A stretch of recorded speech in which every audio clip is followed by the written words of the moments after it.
हाय दोस्तों, ये कहानी स्वरचित है। उम्मीद है आप सभी को पसंद जरूर आएगी। ये कहानी है मेरी भाभी की, जिनकी अभी नई शादी हुई है। भैया काम के चलते बाहर लखनऊ में रहते हैं, वहीं जॉब करते हैं। मैं राज और मेरी भाभी श्रुति माँ पापा और मेरी बहन रूही के साथ कानपुर में रहती हैं। भाभी की उम्र कुछ 22 साल की है और वह बहुत सुंदर हैं। मैं उनसे हंसी मजाक करता रहता हूँ, वो भी बहुत मजाकिया हैं। एक दिन की बात है, श्रुति भाभी नहाने गई और अपने कपड़े ले जाना भूल गई। केवल तौलिया लेकर गईं। उन्हें लगा घर में कोई है नहीं, बाद में आके बदल लेंगी। लेकिन मैं कोचिंग से वापस लौट आया था और अपने कमरे में पढ़ाई करने चला गया। वैसे भाभी श्रुति हमेशा अपने सारे कपड़े बाथरूम में लेके जाती हैं ताकि उनको बाहर आके बदलना न पड़े। श्रुति भाभी नहा के बाथरूम से बाहर निकली तो भाभी कमर से छाती तक तौलिया लपेटे हुए आईं। बाथरूम के बाहर थोड़ा पानी पहले से ही गिरा हुआ था और उनका पैर अचानक से पानी पर पड़ गया और वो गिर गईं।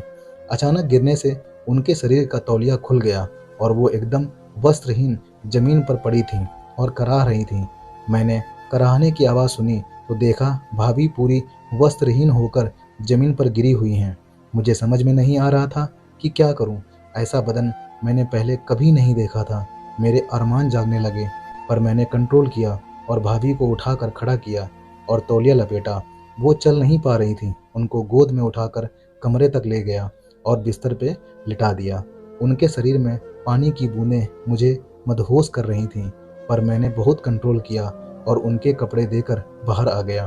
भाभी को भी शायद मन हो रहा था, पर कुछ कहा नहीं मुझसे। और उस दिन के बाद भाभी मुझे अजीब नज़रों से देखती हैं, क्योंकि उनके मन में कामुकता जाग गई थी, क्योंकि मैंने उन्हें पूरा वस्त्रहीन देख लिया था। लेकिन दूसरे दिन भैया वापस आ गए और भाभी को ढेर सारा प्यार किया, पर वो नज़ारा आज भी मेरे दिमाग में बैठा हुआ है। अगर भाभी मुझे अपने पास बुलाती तो शायद उस दिन हमने हद पार कर दी होती। ये छोटी सी कहानी कैसी लगी कमेंट में ज़रूर बताइएगा और चैनल को लाइक सब्सक्राइब और शेयर ज़रूर कीजिएगा।